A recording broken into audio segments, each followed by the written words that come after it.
आप सभी को रामनवमी की हार्दिक शुभकामनाएं। प्रभु श्री राम की कथा सुनिए।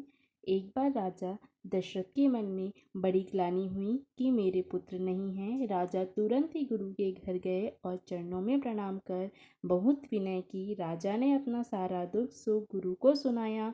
गुरु वशिष्ठ जी ने उन्हें बहुत प्रकार से समझाया और कहा, धीरज धरो, तुम्हारे 4 पुत्र होंगे जो तीनों लोकों में प्रसिद्ध और भक्तों के भय को हरने वाले होंगे। वशिष्ठ जी ने श्रृंगी ऋषि को बुलवाया और उनसे शुक पुत्र कामिष्ट यज्ञ कराया। मुनि के भक्ति सहित आहुतियां देने पर अग्निदेव हाथ में चरु अर्थात हविष्य अन्न खीर लिए प्रकट हुए और दशरथ से बोले, वशिष्ठ ने हृदय में जो कुछ विचारा था तुम्हारा वह सब काम सिद्ध हो गया। हे राजन, अब तुम जाकर इस पायस को जिसको जैसा उचित हो वैसा भाग बनाकर बांट दो। तदंतर अग्निदेव सारी सभा को समझाकर अंतर ध्यान हो गए। राजा परमानंद में मग्न हो गए। उनके हृदय में हर्ष समाता न था। उसी समय राजा ने अपनी प्यारी पत्नियों को बुलाया। कौशल्या आदि सब रानियां वहां चली आईं। राजा ने पायस का आधा भाग कौशल्या को दिया और शेष आधे के 2 भाग किए। वह उनमें से एक भाग राजा ने कैकई को दिया।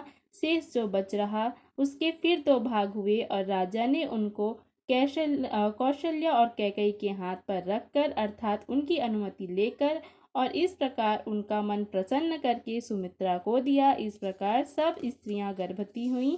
वे हृदय में बहुत हर्षित हुई। उन्हें बड़ा सुख मिला। जिस दिन से श्रीहरि गर्भ में आए सब लोकों में सुख और संपत्ति छा गई।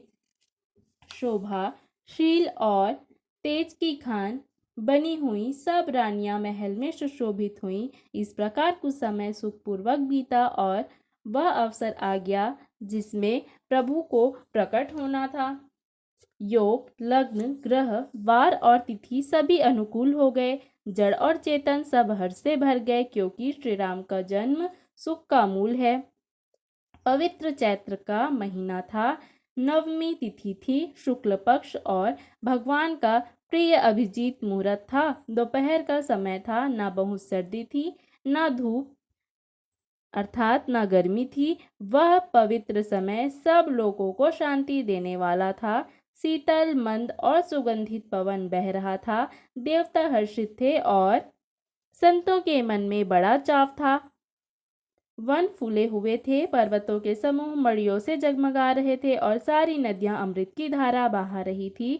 जब ब्रह्मा जी ने वह भगवान के प्रकट होने का अवसर जाना तब उनके समेत सारे देवता विमान सजा सजा कर चले। निर्मल आकाश देवताओं के समूहों से भर गया। गंधर्वों के दल गुणों का गान करने लगे और सुंदर अंजलियों में सजा सजा कर पुष्प बरसाने लगे। आकाश में घमाघम नगाड़े बजने लगे। नाग, मुनि और देवता स्तुति करने लगे और बहुत प्रकार से अपनी अपनी सेवा अर्थात उपहार भेंट करने लगे।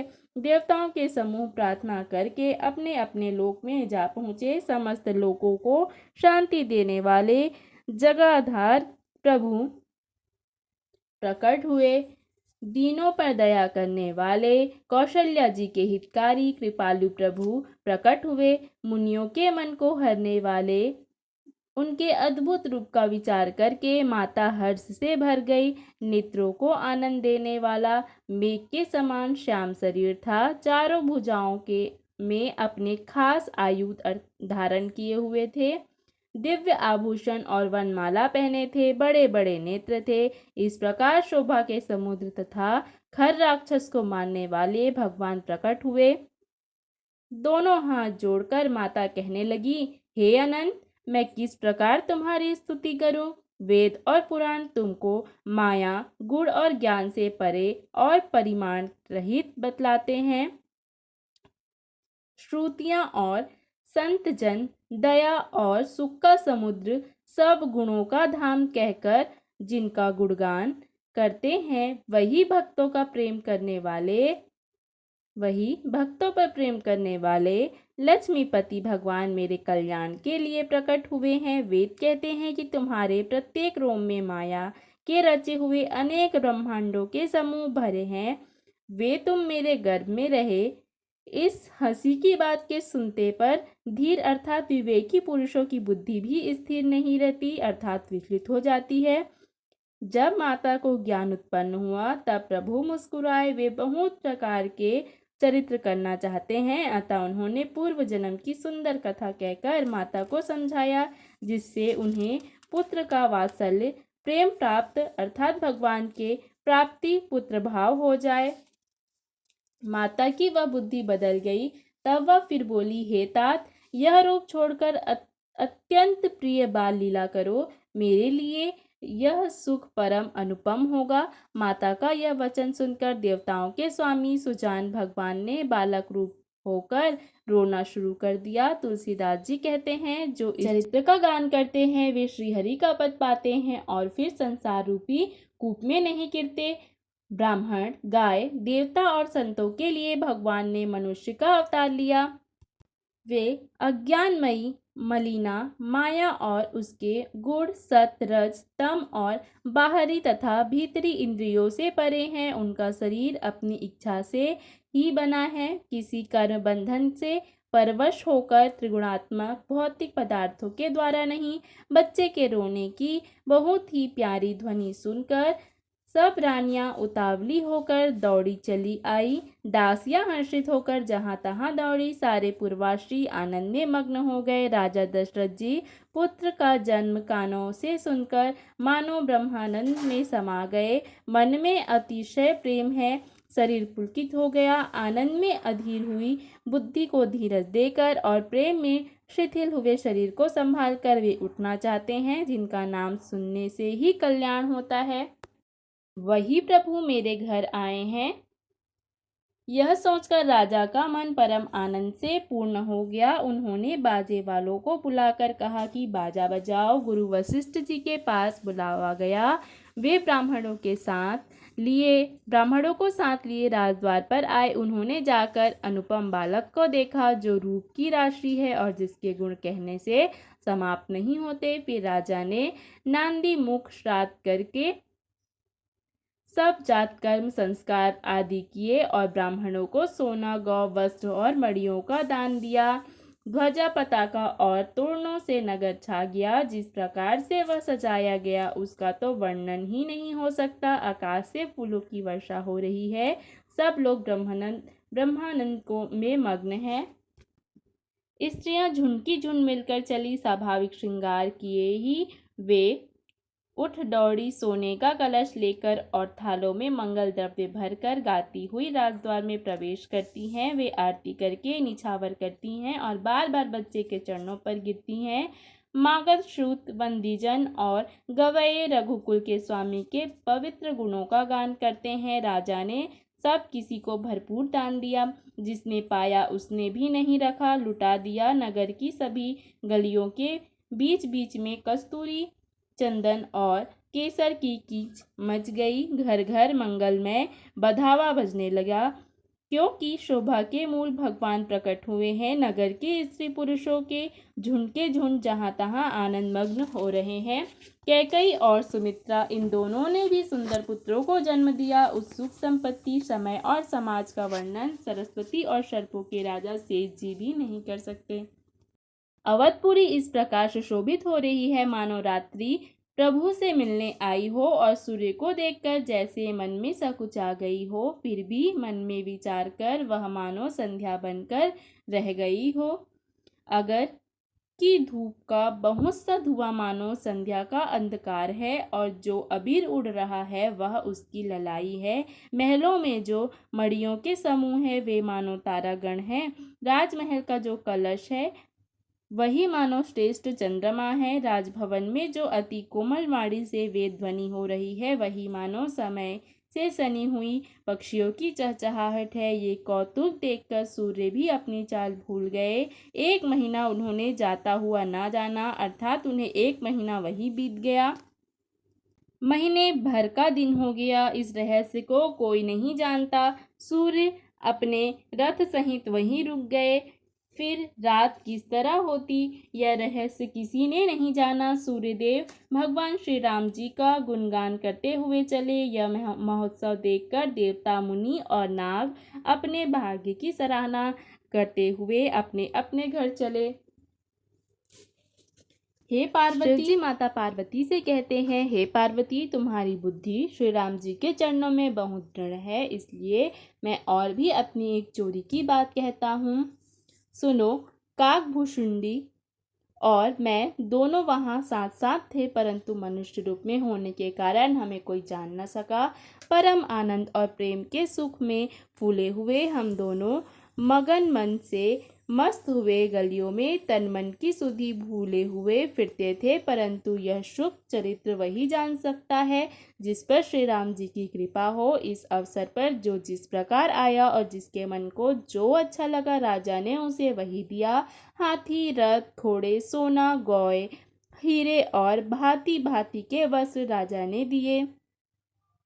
राजा ने सबके मन को संतुष्ट किया। इसी से सब लोग जहाँ तहाँ आशीर्वाद दे रहे थे कि तुलसीदास के स्वामी, सपुत्र, चारों राजकुमार चिरंजीवी दीर्घायु हो। इस प्रकार कुछ दिन बीत गए। दिन और रात जाते हुए जान नहीं पड़ते। तब नामकरण संस्कार का समय जानकर राजा ने ज्ञानी मुनि श्री वशिष्ठ जी को बुलावा भेजा। मुनि की पूजा करके राजा ने कहा, हे मुनि, अपने मन में जो विचार रखे हो वे नाम रखिए। मुनि ने कहा, हे राजन, इनके अनेक अनुपम नाम हैं, फिर भी मैं अपनी बुद्धि के अनुसार कहूँगा। ये जो आनंद के समुद्र और सुख की राशि है, जिसके आनंद सिंधु एक कण से तीनों लोग सुखी होते हैं, उनका अर्थात आपके सबसे बड़े पुत्र का नाम राम है, जो सुख का भवन और संपूर्ण लोगों को शांति देने वाले हैं, और जो संसार का भरण पोषण करते हैं, उनका अर्थात आपके दूसरे पुत्र का नाम भरत होगा, जिनके स्मरण मात्र से शत्रु का नाश होता है। उनका वेदों में प्रसिद्ध नाम शत्रुघ्न है। जो शुभ लक्षणों के धाम श्री राम जी के प्यारे और सारे जगत के आधार हैं। गुरु वशिष्ठ जी ने उनका नाम लक्ष्मण ऐसा श्रेष्ठ नाम रखा। गुरु जी ने हृदय में विचार कर ये नाम रखे और कहा, हे राजन, तुम्हारे चारों पुत्र वेद के तत्व अर्थात साक्षात परात्पर भगवान हैं, जो मुनियों के धन, भक्तों के सर्वस्व और शिव जी के प्राण हैं। उन्होंने इस समय तुम लोगों के प्रेमवश बाल लीला के रस में सुख माना है। बचपन से ही श्री रामचंद्र जी को अपना परम हितैषी स्वामी जानकर लक्ष्मण जी ने उनके चरणों में प्रीति जोड़ ली। भरत और शत्रुघ्न दोनों भाइयों में स्वामी और सेवक की जिस प्रीति की प्रशंसा है, वैसी प्रीति हो गई। श्याम और गौर शरीर वाली दोनों सुंदर जोड़ियों की शोभा को देखकर माताएं तृण तोड़ती, अर्थात जिसमें दृढ़ न लग जाए। यो तो चारों पुत्र ही शील, रूप और गुण के धाम हैं, तो भी सुख के समुद्र श्री रामचंद्र जी सबसे अधिक हैं। उनके हृदय में कृपा रूपी चंद्रमा प्रकाशित है। उनकी मन को हरने वाली हंसी उस कृपा रूपी चंद्रमा की किरणों को सूचित करती है।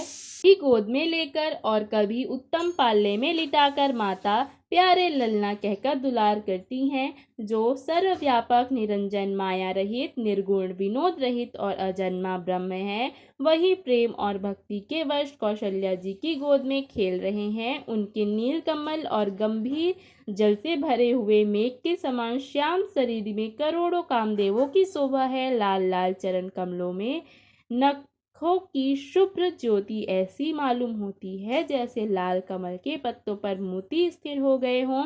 चरण तलों में वज्र, ध्वजा और अंकुश के चिन्ह सुशोभित हैं। नूपुर की ध्वनि सुनकर मुनियों का भी मन मोहित हो जाता है। कमर में करधनी और पेट पर 3 रेखाएं हैं। नाभि की गंभीरता को तो वही जानते हैं जिन्होंने उसे देखा है। बहुत से आभूषणों से सुशोभित विशाल भुजाएं हैं। हृदय पर बाघ के नख की बहुत ही निराली छटा है। छाती पर रत्नों से युक्त मणियों के हार की शोभा और ब्राह्मण भृगु के चरण चिन्ह को देखते ही मन लुभा जाता है। कंठ शंख के समान उतार चढ़ाव वाला 3 रेखाओं से सुशोभित है और थोड़ी बहुत ही सुंदर है। मुख पर असंख्य कामदेवों की छटा छा रही है। दो दो सुंदर दंतलियां हैं, लाल लाल होंठ है, नासिका और तिलक का तो वर्णन ही कौन कर सकता है।